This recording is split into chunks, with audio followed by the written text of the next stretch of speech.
Setiap bangsa punya caranya sendiri dalam menjaga ingatan, tapi di negeri ini, kita seringkali membiarkan waktu berjalan lebih cepat dari ingatan itu sendiri, kita bergerak maju. Namun tidak selalu tahu apa yang sebenarnya tertinggal di belakang.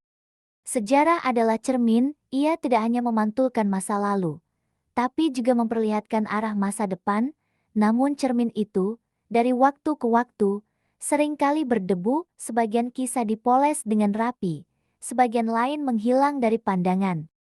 Bukan karena konspirasi besar, melainkan karena kecenderungan kita untuk merasa tidak nyaman dengan kenangan yang sulit. Dalam pelajaran, kita hafal tanggal dan nama besar, tapi jarang diajak memahami konteks di baliknya, bagaimana sebuah keputusan politik berdampak pada rakyat kecil, atau bagaimana sebuah kebijakan ekonomi mengubah arah kehidupan banyak orang. Lupa seringkali lahir bukan karena tidak peduli, tapi karena kita tidak pernah diajak benar-benar mengingat. Di era informasi seperti sekarang, melupakan justru menjadi lebih mudah ketika setiap hari kita dibanjiri ribuan berita, sulit membedakan mana yang penting dan mana yang hanya bising. Di tengah kecepatan informasi, refleksi kehilangan tempatnya, kita tahu banyak hal, tapi jarang memahami apa maknanya.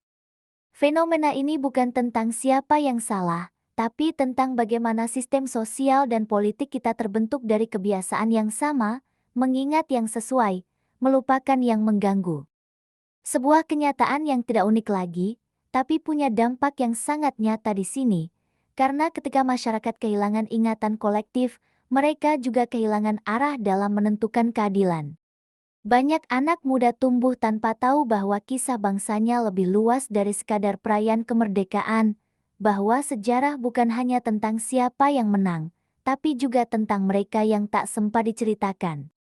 Bukan karena kita dilarang mengingat, tapi karena kita terlalu sibuk untuk melakukannya.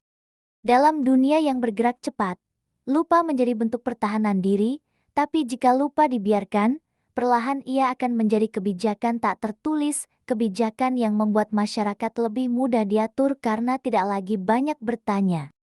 Melawan lupa bukan berarti menolak masa kini, tapi memastikan masa depan berdiri di atas pemahaman yang jujur, mengingat bukan sekadar nostalgia, tapi upaya menata ulang kesadaran publik agar lebih kritis dan adil. Kita tidak perlu mengulang masa lalu, tapi kita perlu memahami kenapa hal-hal tertentu pernah terjadi, karena bangsa yang memahami ingatannya adalah bangsa yang tahu bagaimana melangkah tanpa kehilangan arah. Mengingat bukan tentang masa lalu, tapi tentang menjaga agar kebenaran tetap punya tempat di masa depan.